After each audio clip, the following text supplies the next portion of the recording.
بھارتی وزیر اعظم نریندر مودی کی امریکی صدر جو بائیڈن سے واشنگٹن میں ملاقات میں دونوں ممالک کے بیچ ٹیکنالوجی اور مینوفیکچرنگ میں تعاون کو بڑھانے کے لیے بات چیت متوقع ہے۔ بھارتی فوج کے لیے انجنز کی تیاری کے لیے امریکی کمپنی جنرل الیکٹرک کے ساتھ ایک معاہدے پر کام ہو رہا ہے۔ وائٹ ہاؤس کے مطابق یہ دورہ دفاع، ماحول دوست توانائی اور خلا جیسے شعبوں میں دونوں ملکوں کی اسٹریٹجک ٹیکنالوجی پارٹنرشپ کو بڑھائے گا۔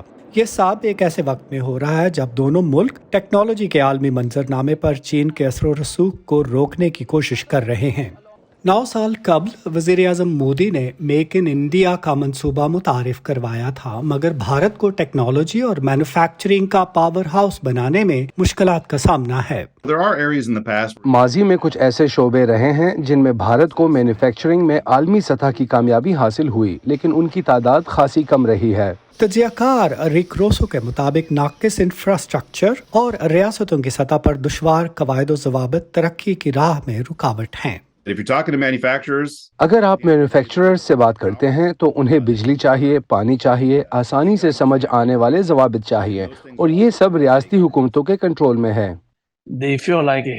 وہ محسوس کرتے ہیں کہ وقت اہم نہیں، ایک منصوبے کی تکمیل میں طویل عرصہ لگ جاتا ہے۔ بین جانگ کی امریکی کمپنی کے بھارت میں کاروباری معاہدے ہیں، لیکن وہ محسوس کرتے ہیں کہ ملک کو قیمتوں اور رفتار میں چین کے مقابلے پر آنے میں ابھی بہت وقت لگے گا۔ چین ایسے ہے کہ اوکے آپ کا کوئی پروجیکٹ ہے، بوم بوم بوم وہ مکمل ہو جاتا ہے۔ لیکن سیاسی تناؤ اور چین میں کووڈ-19 کے باعث بندشوں سے تبدیلی کی رفتار تیز ہو رہی ہے۔ فاکس کون جو کہ ایپل کے لیے آئی فونز بناتی ہے، اگلے سال بھارتی ریاست کرناٹکا میں ایک نئی فیکٹری کھولے گی۔ رائٹرز نیوز ایجنسی کے مطابق اس سے 50,000 ملازمتیں پیدا ہوں گی۔